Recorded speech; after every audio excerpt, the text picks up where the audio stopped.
The snow fell in delicate flurries over the small town of Cedar Ridge, Virginia, blanketing the streets in a serene white calm. Christmas lights flickered softly along rows of modest homes, their vibrant hues reflected in icy puddles beneath. In one such home, a cozy bungalow nestled at the end of a cul-de-sac, lived the Carter family. Katie, a single mother juggling 2 jobs, and her 8-year-old son, Michael.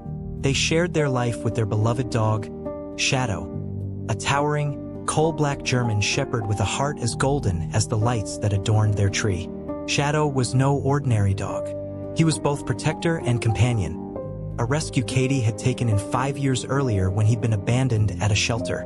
With his imposing size, sharp ears that seemed to catch even the faintest whisper, and a coat that glistened like obsidian, Shadow had once been feared by many at the shelter.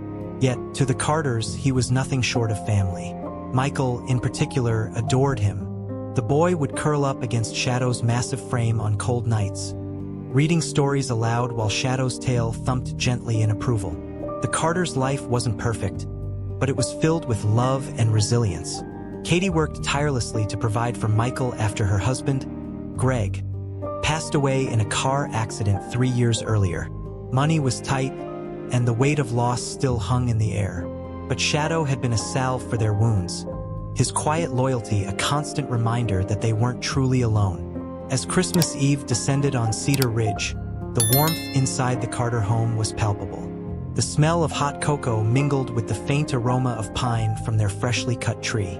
Michael was buzzing with excitement, eagerly laying out cookies for Santa, while Katie watched with a smile, her heart heavy with both joy and the quiet grief that always seemed to accompany the holidays. Shadow lay sprawled near the fireplace, his eyes half closed but alert, as if he were standing guard over the family he adored. Yet, beneath the idyllic veneer of the snowy Christmas Eve, darkness brewed. Earlier that day, the local news had reported on a series of racially charged incidents targeting families like the Carters, mixed-race families who had made Cedar Ridge their home despite lingering prejudice in the town. Katie had grown used to the occasional sideways glances or hushed whispers when she walked into the grocery store. But lately, tensions seemed to be escalating. A string of anonymous letters had been left in mailboxes, filled with hateful rhetoric and veiled threats. One of those letters had been addressed to the Carters. Katie had tried to shield Michael from the ugliness, assuring him that they were safe. She didn't want him to grow up afraid, didn't want him to lose the innocence that still made him believe in the magic of Christmas. But that night, as the snow continued to fall and the town seemed to exhale in peaceful slumber, Katie's unease lingered. She double-checked the locks on the doors and windows before finally settling onto the couch with Shadow at her feet. Michael had just drifted off to sleep when the first sound came. It was faint, a soft crunching of snow outside the front window. Shadow's ears perked instantly, his body going rigid as his nose twitched toward the source of the sound. Katie noticed his change in posture and froze, her heart pounding. She turned off the TV, plunging the room into silence, and listened. Crunch, crunch. Someone or something was outside. Katie's throat tightened as she grabbed her phone, ready to call the police, but her hand trembled as she realized how isolated they were at the edge of the neighborhood. If this was more than a false alarm, help might not arrive in time. Shadow let out a low, guttural growl, his hackles rising. He moved to the front door with purpose, his massive frame now a wall of muscle and instinct.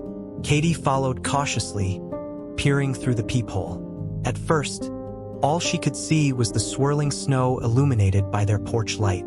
Then a figure emerged. A man, his face obscured by a hood, standing just beyond the steps. He wasn't moving, just standing there, staring at the house as though he were sizing it up. "Michael, stay in your room," Katie whispered sharply, though her voice shook. Michael stirred upstairs, but thankfully he stayed put. Shadow, however, was far from still. He planted himself squarely in front of the door, his growl growing louder, his teeth bared in a menacing display. The man outside shifted slightly, as if testing the reaction of the house. Katie's stomach churned as she realized this wasn't a mistake.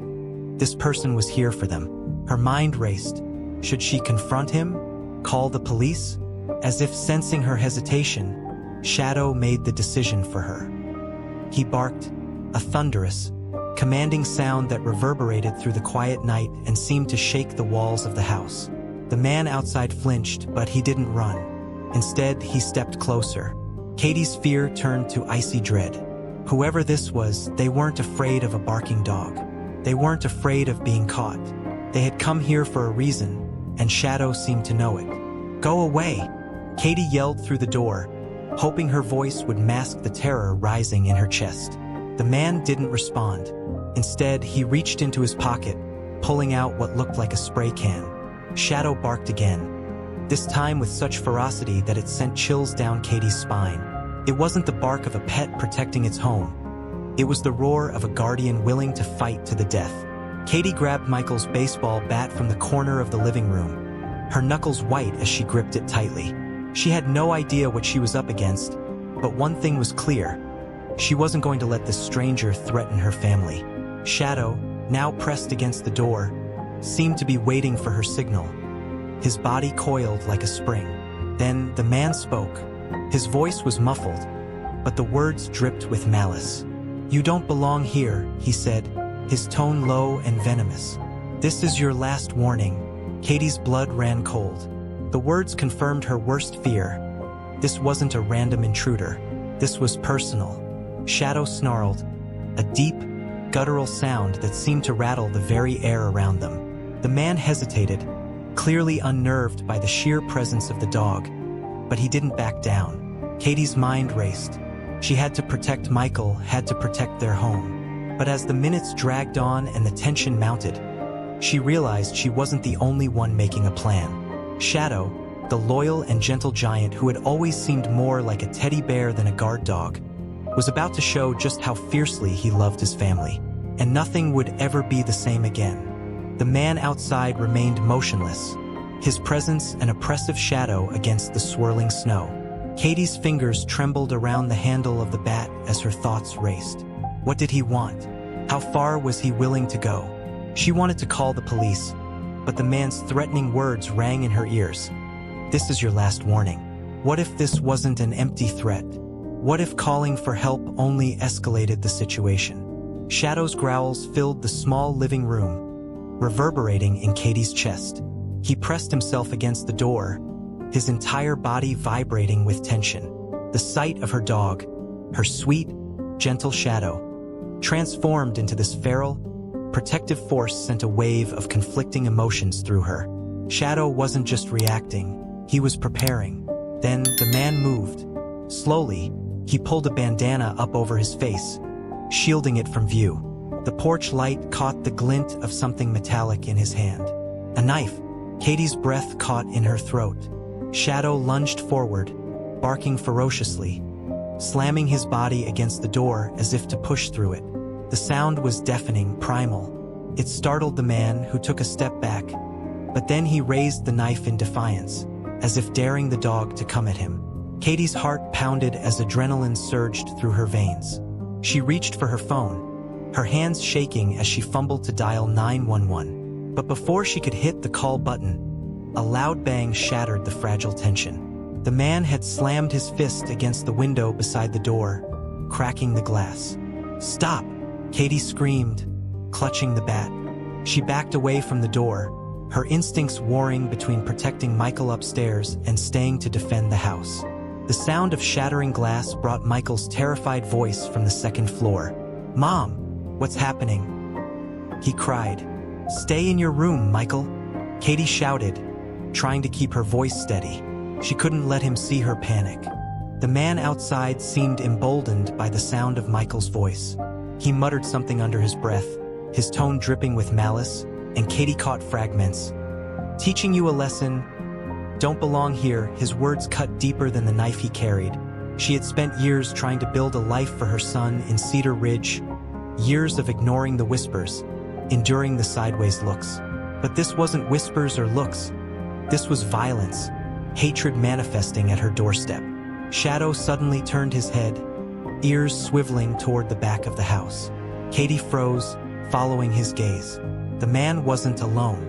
A second shadow moved through the backyard, visible through the frost-covered sliding glass door. Katie's stomach dropped. They were being surrounded.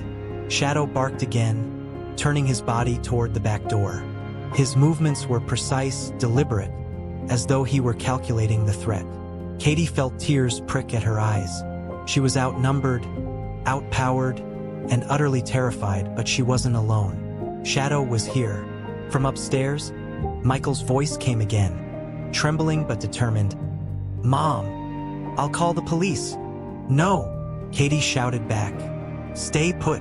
She couldn't risk Michael being heard or seen. She needed him safe, tucked away from the chaos.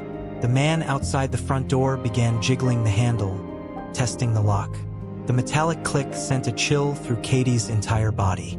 "Go away," she screamed, swinging the bat toward the door as though her voice alone could scare him off.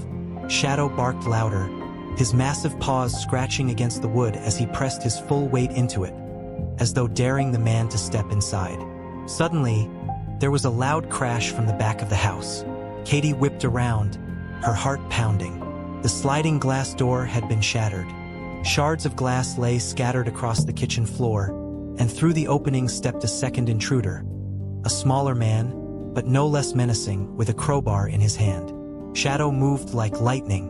He bolted toward the kitchen, his growls echoing like thunder. Katie screamed, terrified of what might happen next. "Shadow, no!" she yelled, but there was no stopping him. The intruder barely had time to react before Shadow leaped, his massive body colliding with the man and sending him crashing to the ground. The crowbar clattered to the floor, and the man let out a startled cry. Shadow's jaws snapped inches from his face, his teeth bared in a snarl that sent shivers down Katie's spine. The second intruder scrambled, trying to push Shadow off, but the dog was relentless. He pinned the man to the ground, his growls a constant warning. The sight was both terrifying and awe-inspiring. Shadow wasn't just protecting them, he was fighting for them. But the danger wasn't over. The man at the front door heard the commotion and began kicking it with renewed force. The wood splintered under the pressure, and Katie knew it wouldn't hold much longer. She grabbed the bat, positioning herself between the door and the staircase. If he got through, he'd have to go through her first. Shadow held the second intruder down, his sharp teeth inches from the man's throat. The man thrashed and screamed, but Shadow didn't waver. Katie's voice trembled as she tried to call him off, worried he might go too far, but Shadow stayed perfectly controlled. He wasn't attacking out of rage, he was protecting with precision. The front door finally gave way, the hinges snapping as the first man burst into the house. He froze for a moment, taking in the sight of Shadow pinning his accomplice. Then his eyes landed on Katie, her hands clutching the bat, her face pale but defiant. "Leave us alone," she shouted, her voice cracking. The man sneered, raising the knife. But before he could take a single step toward her, Shadow turned his head, his eyes locking onto the new threat. In an instant, he released the second intruder and charged toward the man in the doorway. The knife glinted in the dim light as the man swung wildly, but Shadow was too fast.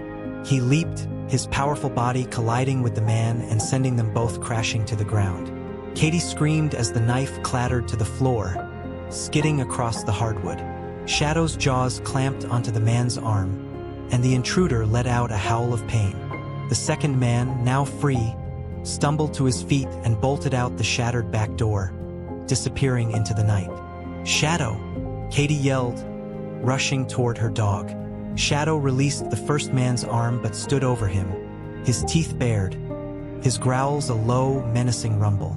The man lay frozen, clutching his bleeding arm, his eyes wide with terror. Katie grabbed the knife, her hands shaking as she pointed it at the intruder. "Get out," she hissed, her voice trembling but fierce. "If you ever come near us again, I swear." Before she could finish, the man scrambled to his feet and bolted out the door, stumbling into the snow. Shadow barked after him, standing tall and unyielding as he watched the intruder disappear into the darkness. Katie sank to her knees, tears streaming down her face as the adrenaline began to subside. Shadow turned to her, his fierce expression softening as he nudged her hand with his nose, as if to say, "It's okay now. You're safe." She wrapped her arms around his neck, burying her face in his fur as sobs racked her body. "Thank you," she whispered. "You saved us." Upstairs, Michael peeked hesitantly down the staircase. "Mom," he called, his voice small. "It's okay." "Baby," Katie said, her voice thick with emotion. "It's over. Shadow protected us."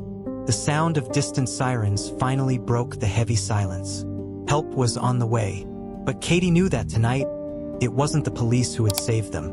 It was Shadow, her loyal, fearless Shadow, who had stood between her family and the darkness, proving that love and loyalty were more powerful than hate. The sirens grew louder as Katie clutched Shadow, her trembling hands still tangled in his fur. Michael slowly crept down the stairs, his wide, tear-filled eyes darting between the shattered glass in the kitchen, the splintered door, and the blood smeared on the floor where Shadow had fought the intruders. The surreal chaos of the night settled like a suffocating fog over the little family. Shadow, ever watchful, stood firm between Katie and the door, his ears flicked toward every sound. The sirens, the faint whistle of the wind through the broken window, Michael's quiet sobs. Even as Katie hugged him, shaking with relief and fear, Shadow didn't relax. His duty wasn't over. Not yet. Katie wiped her face, struggling to pull herself together. "Michael, come here, honey," she called softly, her voice hoarse. Michael ran to her, throwing his arms around her and Shadow in a trembling embrace. "It's okay. Shadow kept us safe," she murmured, as much to herself as to her son. The red and blue lights of the approaching police cars reflected off the snow-covered yard. Moments later, there was a loud knock at the broken doorframe. "Cedar Ridge Police Department." "Ma'am, are you okay?" a voice called out. Katie pulled herself to her feet, her knees weak and unsteady. She moved cautiously toward the door, Shadow at her side, still growling low in his throat. When Katie opened the door, two uniformed officers stood there, one with his hand on his holstered gun, scanning the room. Behind them, a paramedic hurried toward the porch with a medical bag. "Are you hurt?" the officer asked, his tone urgent. His eyes flicked to Shadow, whose imposing frame filled the doorway. Katie shook her head. "We're okay," she said quickly, her voice breaking. "But there were two men. They broke in.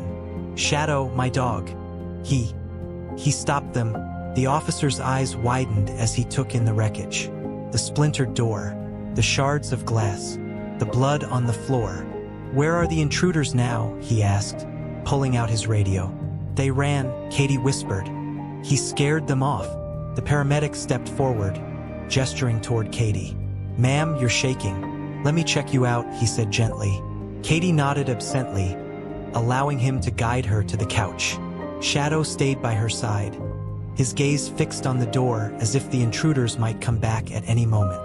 While the paramedic examined Katie, the officer radioed for backup and began taking photos of the scene. Michael sat close to his mom, clutching her arm, his other hand resting on Shadow's thick fur. "He's our hero," Michael whispered, looking at the dog with awe. Katie nodded, her lips trembling. But even as relief began to seep in, Katie's thoughts spiraled. The attack hadn't been random. That man's words, "You don't belong here," kept replaying in her mind, cutting deeper each time. This was about hatred, about the quiet prejudice that had simmered beneath the surface of Cedar Ridge for years. And tonight, that hatred had bared its teeth. The officer returned, crouching in front of Katie. "Ma'am, we're going to need a full statement from you," he said gently. "But first, let me ask, have you had any prior threats? Anything that might explain why these men targeted you?" Katie hesitated, glancing at Michael. She didn't want to frighten him any more than he already was. But she couldn't lie. "There was a letter," she admitted quietly, "in our mailbox. It was hateful. We thought it was just someone trying to scare us." The officer frowned. "Do you still have it?" Katie nodded. "It's in the kitchen drawer. I'll get it." "No need," the officer interrupted. "Stay here. I'll get it." Shadow growled as the officer moved toward the kitchen, his instincts still on high alert. Katie placed a calming hand on his back. "It's okay, Shadow. He's here to help." When the officer returned, the letter was in a plastic evidence bag. He read it, his jaw tightening. "We've had reports of other families receiving similar threats," he said grimly. "But this is the first time it's escalated to violence. I'm so sorry this happened to you." Katie felt tears welling up again. "Why us?" she whispered. "We just want to live in peace." The officer's expression softened, but he didn't have an answer. Instead, he gestured toward Shadow. "Your dog. He's remarkable. He may have saved your lives tonight." Katie looked down at Shadow, her fingers threading through his fur. "He's more than remarkable," she said, her voice thick with emotion. "He's family." The rest of the night passed in a blur of police reports and repairs. The officers boarded up the broken door and window, assuring Katie that patrol cars would circle the neighborhood throughout the night. Shadow stayed close, watching every unfamiliar face with suspicion, his body a constant wall between Katie and the outside world. By the time the last officer left, dawn was breaking over Cedar Ridge. The snow had stopped falling, and the sky was painted in soft hues of pink and gold. Katie sat on the couch, exhausted but unable to sleep. Michael was curled up beside her, his head resting on her lap. Shadow lay at their feet, his eyes half closed but still alert. As Katie stared out the window, her mind replayed the events of the night. The fear, the rage, the overwhelming gratitude for Shadow's bravery. But beneath it all, a new resolve was growing. She had spent too long trying to ignore the prejudice in Cedar Ridge, hoping it would go away. Now she knew better. It wouldn't go away, not unless people like her stood up and fought back. She reached down, stroking Shadow's ears. "Thank you," she whispered, "for everything." Shadow opened his eyes, his amber gaze meeting hers. He didn't need words to understand her gratitude. His wagging tail was answer enough. That afternoon, as Katie cleaned up the remnants of the attack, she decided to take the first step. She drafted a letter to the Cedar Ridge newspaper, describing what had happened and calling on the community to confront the hate festering in their town. She didn't include her name. She wasn't ready for that, but she signed it with a single, simple sentence. A family saved by love, loyalty, and one remarkable dog. Katie knew it wouldn't fix everything. Prejudice wasn't something that disappeared overnight, but it was a start, a way to ensure that what had happened to her family wouldn't happen again. Meanwhile, Shadow lay curled up by the fire, finally at peace. He had done his job and his family was safe. But even as his eyes drifted closed, his ears twitched at every sound, ready to rise again at a moment's notice. Because for Shadow, the fight was never truly over. Protecting his family wasn't just instinct, it was his purpose, and he would fulfill it no matter the cost. The days following the attack were a blur of repairs, police visits, and cautious attempts at returning to normal. Katie kept Michael close, too afraid to let him out of her sight for long. Every creak of the floorboards, every gust of wind against the boarded-up windows sent her heart racing. Yet, despite the lingering fear, Katie knew one thing for certain. They were alive because of Shadow. News of the break-ins spread quickly through Cedar Ridge, carried on hushed whispers and local gossip. Many neighbors expressed shock and outrage, stopping by with casseroles and offers to help repair the damaged doors and windows. But others, those who avoided eye contact, who muttered under their breath as they passed Katie and Michael at the grocery store, remained silent. Their indifference cut deeper than any blade, leaving Katie with a heavy reminder of the prejudice that had taken root in their town. For Shadow, though, life continued as if nothing had changed. He still wagged his tail when Michael woke up in the morning. He still sat patiently at the door when Katie slipped on her boots for a walk. And every night, he positioned himself at the base of Michael's bed, his ears twitching at the faintest sound, his protective instincts as sharp as ever. But Katie could tell the attack had left its mark on Michael. Her once exuberant, curious boy had grown quieter, his bright eyes now shadowed with unease. He clung to Shadow like a lifeline, following him everywhere. He rarely spoke of the intruders, but his recurring nightmares told the story his words couldn't. One night, about a week after the attack, Katie heard a muffled cry from Michael's room. She rushed in to find him curled up under his blankets, tears streaming down his face. Shadow was already there, nuzzling him gently, his massive body pressed protectively against the boy. "Mom," Michael whimpered, his voice trembling. "Why do people hate us? What did we do wrong?" Katie felt her heart shatter. She sat on the edge of his bed, pulling him into her arms. "Oh, baby, you didn't do anything wrong," she said, her voice thick with emotion. "Sometimes people are afraid of what they don't understand. They let that fear turn into anger and hate. But that has nothing to do with us. It's their problem, not ours." Michael sniffled, burying his face in her shoulder. "But what if they come back?" "They won't," Katie said firmly, though the thought haunted her as much as it did him. "And even if they tried, we have Shadow. He'll always protect us." At the mention of his name, Shadow looked up, his amber eyes shining with quiet reassurance. He rested his head on Michael's lap, and for the first time that night, Michael's breathing began to steady. Katie knew she couldn't erase Michael's fear, not entirely, but she could help him see the strength and love that still surrounded them. "Do you remember how brave Shadow was that night?" she asked. Michael nodded, running his fingers through Shadow's fur. "He wasn't scared at all," he said softly. "That's because he loves us," Katie said, "and love is stronger than fear. Always." A few weeks later, Cedar Ridge held its annual holiday festival in the town square. Katie had been hesitant to go, worried about how people might react to her family after the attack. But Michael had begged her, and she knew they couldn't live in fear forever. Shadow, of course, came with them, his leash held tightly in Michael's small hands. The square was bustling with families, the air filled with the scent of hot cocoa and pine. Children laughed as they twirled around the ice rink, and carolers sang in front of a giant, glittering Christmas tree. But as Katie walked through the crowd, she could feel the weight of the stares. Some were kind, offering nods of support or quick smiles. Others were cold, their gazes lingering just long enough to make her skin prickle. Michael clung tightly to Shadow, who walked confidently at his side, his head held high. The dog's sheer presence seemed to comfort Michael, and for that, Katie was endlessly grateful. As they wandered through the festival, a familiar voice called out, "Katie!" Katie turned to see her elderly neighbor, Mrs. Henderson, shuffling toward them with a cane. She was bundled in a thick coat, her gray hair tucked under a knit hat. "I've been meaning to stop by," Mrs. Henderson said, her warm smile wrinkling her face. "How are you holding up?"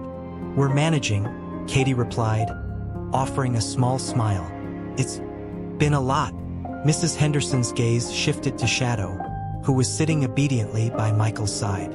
"This boy," she said, her voice filled with admiration. "He's the talk of the town. People can't stop talking about how he saved you." Katie knelt to scratch Shadow behind the ears. "He's more than a hero," she said. "He's our family." Mrs. Henderson leaned closer, lowering her voice. "You know, I've lived in this town my whole life. I've seen the good and the bad. And what happened to you, it's got people talking. But it's also opening some eyes. Folks are realizing that things need to change." Katie felt a flicker of hope. "Do you really think so?" Mrs. Henderson nodded. "It's a small town, Katie. Change doesn't happen overnight. But brave people like you, and a brave dog like him, you're planting the seeds. And that matters." As the festival wound down, Katie and Michael sat on a bench near the tree, Shadow resting at their feet. For the first time in weeks, Katie felt a sense of peace. The road ahead wouldn't be easy, but they weren't walking it alone. Michael looked up at her, a small smile playing on his lips. "Mom, do you think Shadow knows he's a hero?" Katie chuckled, ruffling Shadow's fur. "I think he knows he's loved, and that's all that matters." Michael grinned, leaning down to hug Shadow. "I love you, boy," he whispered.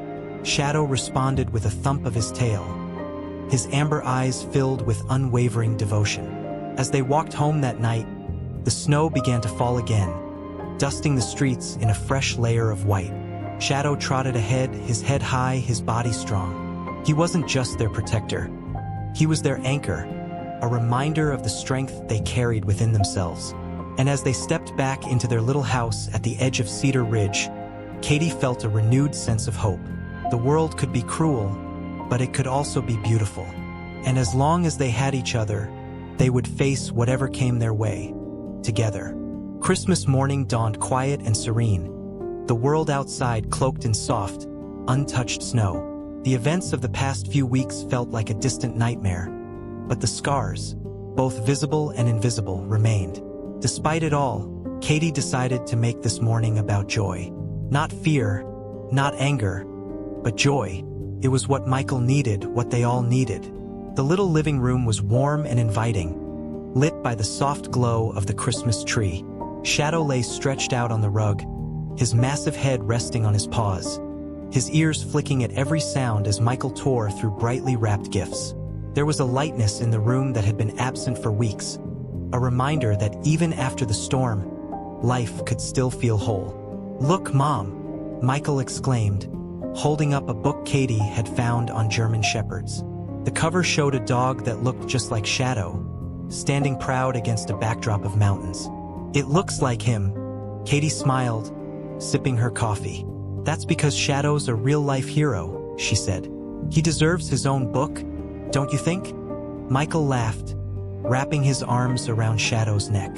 "You're the best dog in the world," he whispered, pressing his cheek against Shadow's thick fur. Shadow's tail thumped lazily against the floor, his amber eyes soft with affection. For a moment, Katie just watched them, her heart full. In Shadow's unwavering presence, in Michael's laughter, she found a sense of peace she hadn't thought possible. The attack hadn't broken them. If anything, it had made their bond even stronger. Later that afternoon, as Michael napped on the couch, Shadow curled up beside him. Katie found herself reflecting on all they had endured. She thought about the fear, the hatred that had driven those men to their doorstep. But she also thought about the love that had saved them, the love of a boy for his dog, the courage of a dog for his family. Katie knew there were still battles to fight. The prejudice that had come for them wasn't gone, and there were others in Cedar Ridge who were still living in fear. But Shadow had taught her something profound. Love wasn't just a feeling. It was an action, a force that could stand in the face of hatred and refuse to yield. That evening, as the snow fell once more, Katie stepped outside with Shadow for a walk. The town was quiet, the houses glowing softly with holiday lights. She looked up at the sky, the stars glittering against the dark, and felt something she hadn't felt in weeks. Hope. Bending down, she scratched Shadow behind the ears. "You saved us," she said softly. "Not just that night. Every day, you remind us to keep going, to believe in love, even when it's hard." Shadow wagged his tail, leaning into her touch, his amber eyes steady and knowing. He didn't need words to tell her he understood. As they turned back toward the house, the warm lights glowing in the windows, Katie realized something important. Their little family had faced the darkness, and they had emerged stronger. They would carry that strength forward, not just for themselves, but for others who needed it. Shadow walked confidently beside her, his steps crunching softly in the snow. He wasn't just a dog. He was a guardian, a protector, a symbol of everything good in a world that sometimes felt unbearably cruel. And as the door closed behind them, Katie knew one thing for certain. With Shadow by their side, there was nothing they couldn't face.